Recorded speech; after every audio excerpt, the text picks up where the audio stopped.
তো বন্ধুরা সবাইকে আসসালামু আলাইকুম। তো আমি অবশেষে চলে আসলাম মিঠাপুকুর পায়রাবন্ধ শালমারা বাজার থেকে পীরগঞ্জ লালদিঘি। এই যে তাহিরুল ভাই, শরীফুল ভাই আছে, তাদের সাথে দেখা করার জন্য। তো তাহিরুল ভাই, আপনি একটা ভাইরাল ডায়লগ বলেন। ভাই ভাইরাল ডায়লগ বলবো? হ্যাঁ ভাই। আমার একটা ভাইরাল কম দামি ডায়লগ আছে, সেটা হচ্ছে আমার নিজের নিয়ে।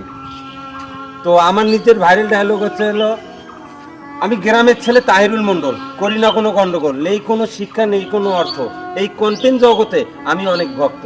ধন্যবাদ। এটা আমার ভাইরাল ডায়লগ ভাই, মানে আমার কাছে ভাইরাল, মানুষের কাছে ভালো লাগছে কিনা। শরীফুল ভাই, আপনি কিছু বলেন।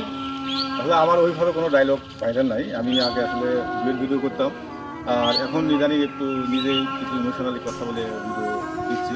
তো এরকম এখনো ভাইরাল হয়নি। তো আশা করি আমার আইডিতে আছে 55,000 ফলোয়ার। তো আশা করি আমার ভালোবাসার মানুষ যারা আছেন সবাই ভাইয়ের আইডিটা একটু সাপোর্ট করে আসবেন। ইনশাল্লাহ উনিও ভালো ভালো ভিডিও তৈরি করেন, তো অবশ্যই তার ভাইয়ের আইডিটাতে ঘুরে আসবেন।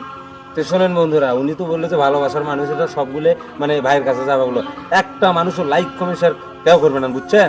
এই মিঠে বকুলের লোক, বুঝছেন ভাই, কেউ লাইক কমেন্ট শেয়ার করবে না।